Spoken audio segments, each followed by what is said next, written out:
మన వీడియోస్ చూడండి, మీకు ఇంపార్టెంట్ విషయం కంపల్సరీ చెప్తాను. ఏవైనా ఉంటాయి మీకు వేరే వాళ్ళు చెప్పనివి మన దగ్గర ఉంటాయి అని అన్నాను. ఇప్పుడు మీకు డైరెక్ట్ స్పీచ్, ఇండైరెక్ట్ స్పీచ్ గురించి కూడా చెప్తున్నాను. అలాగే యాక్టివ్ వాయిస్, ప్యాసివ్ వాయిస్ గురించి కూడా మీతో చెప్పాను. డైరెక్ట్, ఇండైరెక్ట్ స్పీచ్ గురించి వినండి మై డియర్ ఫ్రెండ్స్. ఖచ్చితంగా గుర్తుపెట్టుకోండి. ఎవరైనా డైరెక్ట్ స్పీచ్, ఇండైరెక్ట్ స్పీచ్ చాలా ఇంపార్టెంట్ మనం ఇంగ్లీష్ మాట్లాడడానికి అని అన్నారనుకోండి, అది కరెక్ట్ కాదు. డైరెక్ట్ స్పీచ్, ఇండైరెక్ట్ స్పీచ్ మాట్లాడడానికి ఇంపార్టెంట్ అని అంటే అది కరెక్ట్ కాదు. Remember, once again I'm telling you, ఇది మాట్లాడడానికి ఇంపార్టెంట్ కాదు, ఇది రాయడానికి ఇంపార్టెంట్. రిటన్ ఇంగ్లీష్ అంటాం దీన్ని. స్పోకెన్ ఇంగ్లీష్లో మనం వాడం దీన్ని, డెఫినెట్లీ వాడం.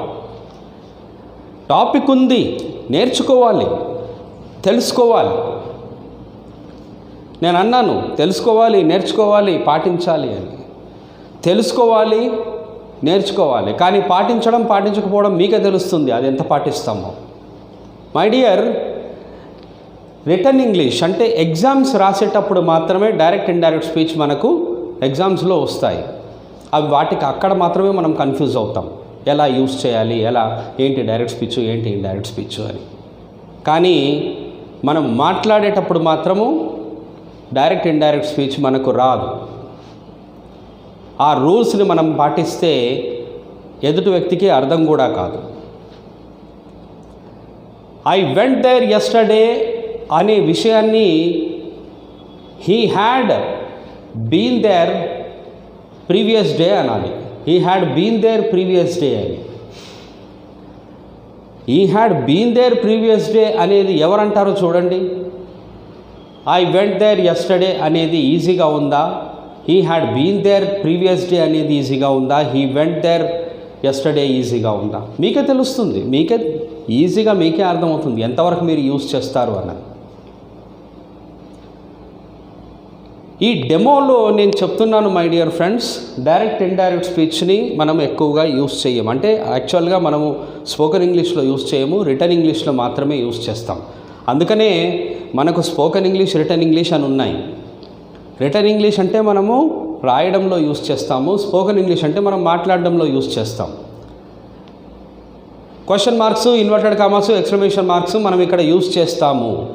మీరు మాట్లాడేటప్పుడు యూజ్ చేస్తారో ఒకసారి ఆలోచించండి. కొత్త విషయం అన్నాను కదా, ఇది కొత్త విషయం అవునా కాదా చూడండి. పంక్చుయేషన్ మార్క్స్ మనం మాట్లాడేటప్పుడు యూజ్ చేస్తామా? డెఫినెట్గా యూజ్ చెయ్యం. మరి పంక్చుయేషన్ మార్క్స్ యూజ్ చేసేది ఎప్పుడు? పంక్చుయేషన్ మార్క్స్ యూజ్ చేయాలి అంటే మనం రిటన్ ఇంగ్లీష్లోనే యూజ్ చేస్తాం. మీరు ఫుల్ స్టాప్ పెట్టండి అంటారు. ఫుల్ స్టాప్ ఎక్కడ పెడతారు? మనం మాట్లాడేటప్పుడా లేదా రాసేటప్పుడా? మనం రాసేటప్పుడు మాత్రమే ఫుల్ స్టాప్ పెడతాం, మనం రాసేటప్పుడు మాత్రమే కామా పెడతాం, మనం రాసేటప్పుడే క్యాపిటల్ లెటర్స్ రాస్తాం. ఆ రూల్స్ అన్నీ ఈ డైరెక్ట్ స్పీచ్, ఇండైరెక్ట్ స్పీచ్లో వస్తాయి మై డియర్ ఫ్రెండ్స్.